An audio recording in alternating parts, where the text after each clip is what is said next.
बढ़ती जा रही है, जहां से महागठबंधन के दो घटक दल एक ही सीट पर अपने प्रत्याशी लगातार देते हुए दिखाई दे रहे हैं। हालांकि इस बीच दावा जरूर किया जा रहा था कि दो हम प्रत्याशी किसी भी सीट से नहीं देंगे, लेकिन सीटों की संख्या ऐसी जहां कम होनी चाहिए थी, ये सीटें बढ़ती जा रही है। ये कौन कौन सी सीटें, उस पर एक नजर डालते हैं। तो लालगंज विधानसभा सीट की अगर बात करें तो मुन्ना शुक्ला की बेटी शिवानी शुक्ला आरजेडी की उम्मीदवार बना दी गई है। तो आरजेडी और कांग्रेस ने एक ही सीट पर अपने अपने उम्मीदवार दे दिए हैं। तो इसी लालगंज सीट की अगर बात करें तो कांग्रेस की तरफ से आदित्य कुमार राजा को सिंबल दे दिया गया है।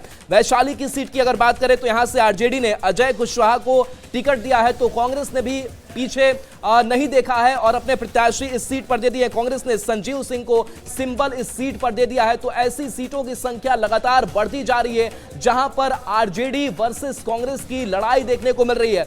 अमित हमारे साथ न्यूज 18 संवाददाता फोन लाइन पर। अमित, सीटों की संख्या ऐसी बढ़ती जा रही है जहां पर आरजेडी वर्सेस कांग्रेस की लड़ाई, ये बड़ा नुकसान पहुंचाएगा। बिल्कुल, देखिए, और ये इसलिए है क्योंकि जो सीट शेयरिंग का फॉर्मूला तय होना चाहिए था, जिस तरह से सार्वजनिक होनी चाहिए थी प्रत्याशियों की सूची, वो जारी नहीं हुआ है आरजेडी की तरफ से। और यही वजह है कि कई सीट ऐसे हैं जहां पे आने वाले दिनों में और भी तस्वीरें इस तरह की देखने को मिलेगी, जहां आरजेडी या फिर यूं कहें कि महागठबंधन की अलग अलग पार्टियां जो हैं वो अपने कैंडिडेट उतार देगी। अब अभी दो सीट की चर्चा हम कर रहे हैं, दोनों वैशाली जिले का है। लालगंज से मुन्ना शुक्ला की बेटी जो है उन्हें आरजेडी ने अपना प्रत्याशी बनाया है, शिवानी शुक्ला को जो है अपना उम्मीदवार बनाया है। वहीं कांग्रेस ने जो है आदित्य कुमार राजा को सिंबल दिया है। और वैशाली से जो है आरजेडी ने अजय कुशवाहा को टिकट दिया है, तो कांग्रेस जो है वो संजीव सिंह को अपना सिंबल दिया है। तो यहीं वैशाली जिले में एक और भी है, वहां पे कांग्रेस भी अपने उम्मीदवार को उतारी है प्रतिमा दास को, और सीपीएम भी जो है अपने उम्मीदवार को उतार रखा है। तो महागठबंधन में जो महापेच है और ये जो एक सीट पे दो प्रत्याशियों का उतारने का जो दौर है, वो आने वाले दिनों में और भी देखने को मिलेगी। और इससे कहीं न कहीं कह सकते हैं तो महागठबंधन को भारी नुकसान होगा, क्योंकि लंबे समय तक बात चलती रही, वार्ता होती रही, लेकिन नतीजे जो हैं वो बेहतर नहीं नजर आए। और ये तस्वीर इस बात को तस्दीक कर रही है, बता रही है कि कांग्रेस और आरजेडी में, या फिर यूं कहें तो लेफ्ट में जो है बात सहमति नहीं बनी। बिल्कुल बिल्कुल अमित, और देखिए इस वक्त खेसारी लाल जो आरजेडी से टिकट ले चुके हैं, क्या कह रहे हैं, जरा सुनते हैं। जो आज हम अपने लोगों मत लगाइए, बच्चों के बीच में, लोगों मत लगाइए, अपने बच्चों के बीच में नहीं रह पाते हैं, लोगों मत लगाओ, होली में नहीं रह पाते, उसके लिए हर पत्नी अपने पति का वेट करती है। और तेजस्वी भैया का एक संकल्प है और हमारे पूरे महागठबंधन का संकल्प है कि हम लोगों को पलायन रोकना है।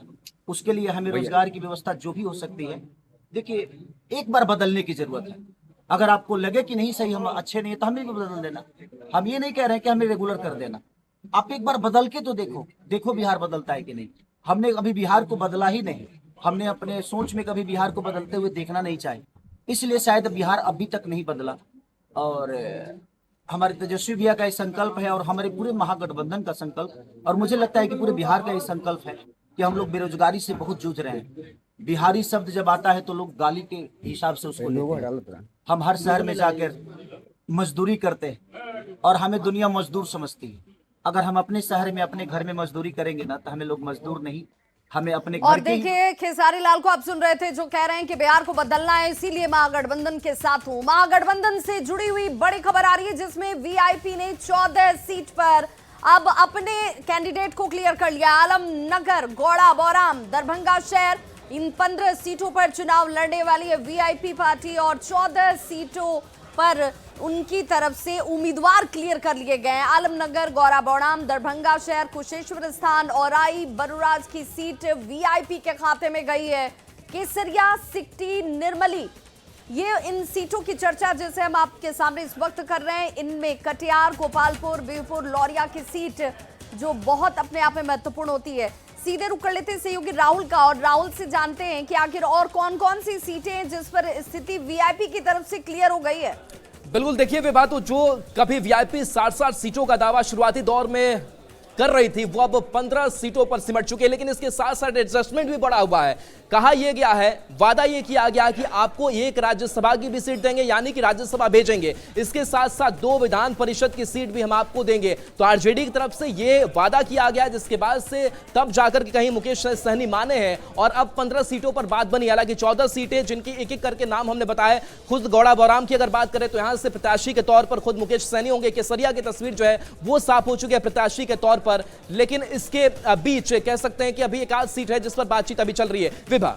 बिल्कुल राहुल, और स्वास्थ्य मंत्री मंगल पांडे ने सीवान से नामांकन कर दिया है। मंगल पांडे ने 4 सेट में नामांकन किया और इस दौरान भारी संख्या में उनके समर्थक उनके साथ मौजूद रहे।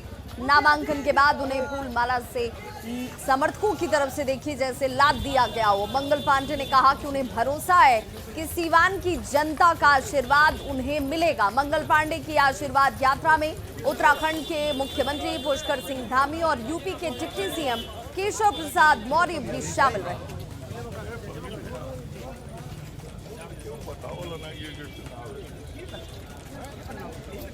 और ऐसे में महागठबंधन में जो जीत है, क्या वो सुलझ गई है या अब भी ये पेच उलझा हुआ ही है? महागठबंधन में आखिर इतना कंफ्यूजन क्यों है, ये समझना बहुत जरूरी है। अब तक सीटों के फॉर्मूले की स्थिति साफ क्यों नहीं हो पाई, अपने आप बहुत महत्वपूर्ण हो जाती है। और महागठबंधन में क्यों ये सारी चीजें इस वक्त दिखती हैं? सीटों का फॉर्मूला फाइनल नहीं हुआ, गठबंधन में बहुत झोला है, अभी भी बहुत पेच है।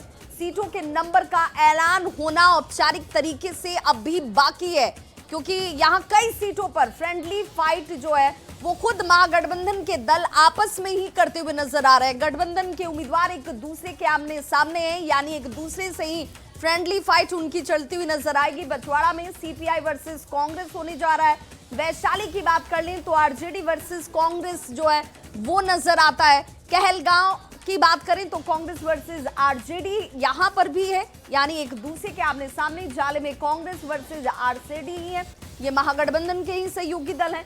चनपटिया में कांग्रेस वर्सेस आरजेडी ही है और इसीलिए ये कहा जा रहा है कि ये स्थिति जो है वो आपस में महागठबंधन के अंदर जीत को जाहिर कर रही है, जहां पर कई सीटों पर एक साथ फ्रेंडली फाइट करते हुए खुद महागठबंधन के सहयोगी दल ही नजर आ रहे हैं। और बड़ी खबर के लिए रुक कर लेते हैं सहयोगी राहुल का। चलिए बिल्कुल, तो देखिए महागठबंधन में सब कुछ ठीक नहीं है। नॉमिनेशन के आखिरी कुछ घंटे पहले चरण के लिए बचे हैं, लेकिन इसके बावजूद भी कई सीटों को लेकर के, कई प्रत्याशियों को लेकर के, और हमने थोड़ी देर पहले बताया कि 26 वैसे चेहरे हैं, 26 वैसी सीटें हैं जिसकी तस्वीर क्लियर नहीं हो पाई है। सवाल यही है बार बार कि सिंबल बट गए, नॉमिनेशन भी हो रहा है, लेकिन इसके बावजूद भी सीट शेयरिंग का कोई फॉर्मूला जो है वो आपस में महागठबंधन के घटक दल बिठा नहीं सके। दूसरी तरफ ऐसी सीटों की संख्या बढ़ती जा रही है जहां से 2-2 घटक दलों की तरफ से प्रत्याशी अपने उतारे जा रहे हैं। और इस बीच जो है पोस्ट भी सामने आ रहा है, जहां नीरज कुमार ने पोस्ट किया है कि महागठबंधन कहीं जमीन पर बचा है क्या, कुछ सीटों का हिसाब समझिए और बताइए। तो देखिए लगातार महागठबंधन में जो कुछ चल रहा है उस पर तंज अब एनडीए के नेता भी कस रहे हैं। विभा। बिल्कुल राहुल, और एनडीए के नेता इसलिए भी कस रहे हैं क्योंकि आपस में ही एक दूसरे के सामने अब प्रतिद्वंदी के तौर पर ये नजर आएंगे। बिहार दौरे पर आए अमित शाह ने आज मुख्यमंत्री नीतीश कुमार से मुलाकात की। छपरा की जनसभा में जाने से पहले अमित शाह मुख्यमंत्री नीतीश कुमार के आवास से करने मार्ग पहुंचते हैं, जहां तकरीबन 18 मिनट तक नीतीश कुमार के साथ चुनावी रणनीति पर चर्चा करते हुए केंद्रीय गृह मंत्री जो है अमित शाह, देखिए इस वक्त आपको तस्वीरों में भी नजर आ रहे होंगे। इस मुलाकात में जेडीयू के राष्ट्रीय कार्यकारी अध्यक्ष संजय झा के साथ बीजेपी के बिहार चुनाव प्रभारी धर्मेंद्र प्रधान, बिहार बीजेपी प्रभारी विनोद तावड़े, डिप्टी सीएम सम्राट चौधरी के साथ ही बिहार बीजेपी के अध्यक्ष दिलीप जायसवाल भी मौजूद नजर आए। लोक जनशक्ति पार्टी रामविलास के कई उम्मीदवार पहले चरण के नामांकन की आखिरी तारीख यानी कि आज नामांकन कर रहे हैं। ब्रह्मपुर सीट से हुलास पांडे आज नामांकन कर रहे हैं, तो वहीं मनेर से जितेंद्र यादव भी आज नामांकन कर रहे हैं। ज्यादा जानकारी दे रही हैं संवाददाता विनीता मिश्रा। रामविलास के लिए आज का दिन बेहद महत्वपूर्ण है। आज पहले चरण के नामांकन की आखिरी तारीख है।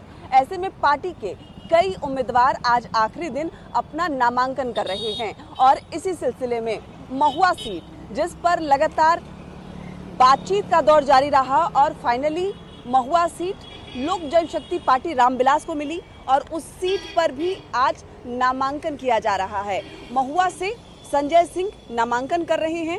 वहीं मनेर की अगर हम बात करें तो मनेर से जितेंद्र यादव लोक जनशक्ति पार्टी रामविलास के उम्मीदवार के तौर पर नामांकन कर रहे हैं। वहीं बकरी से संजय पासवान नामांकन कर रहे हैं। पालीगंज की हम बात करें तो पालीगंज से सुनील कुमार, बख्तियारपुर से अरुण कुमार, फतुआ से रूपा कुमारी, ब्रह्मपुर से पार्टी के संसदीय बोर्ड के अध्यक्ष हुलास पांडे नामांकन कर रहे हैं। वहीं कल से भी पार्टी के कई बड़े नेता नामांकन करेंगे। अगर लोक जनशक्ति पार्टी रामविलास की हम बात करें तो पार्टी के प्रदेश अध्यक्ष राजू तिवारी जो गोविंदगंज से चुनाव लड़ रहे हैं, कल वो नामांकन करेंगे क्योंकि गोविंदगंज में दूसरे चरण के तहत मतदान होने हैं, इसीलिए वो कल नामांकन करेंगे।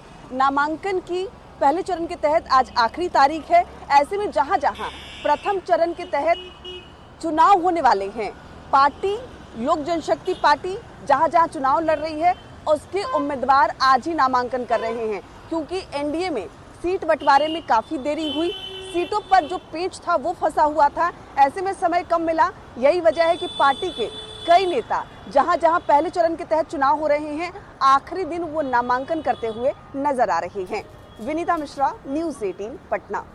केंद्रीय गृह मंत्री अमित शाह के सीएम फेस पर दिए हुए बयान पर बीजेपी के राष्ट्रीय प्रवक्ता शहनवाज हुसैन ने सफाई दी है। उन्होंने कहा कि हम लोग नीतीश कुमार के नेतृत्व में चुनाव लड़ेंगे और सरकार बनाएंगे। बिहार में एनडीए एकजुट है और भारी बहुमत से हम लोग सरकार बनाएंगे। इसके साथ ही उन्होंने महागठबंधन पर भी जमकर निशाना साधा।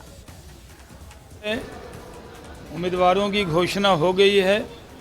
हम लोग इस बार भारी बहुमत से जीतेंगे। महागठबंधन में महाफूट है। अभी तक उनको तेजस्वी यादव को इंतज़ार है कि कांग्रेस उन्हें मुख्यमंत्री मान ले। मुकेश सहनी को इंतज़ार है कि तेजस्वी उनको उप मुख्यमंत्री मान लें। और बिहार की जनता ने एनडीए का मुख्यमंत्री बनाने का निर्णय कर लिया है। कोई शक की गुंजाइश नहीं है। बड़े तादाद में हम लोग जीतेंगे, सरकार बनाएंगे। बहुत स्मूथली हम लोगों का गठबंधन हो गया है। नीतीश कुमार जी के नेतृत्व में लड़ेंगे, जीतेंगे और सरकार बनाएंगे।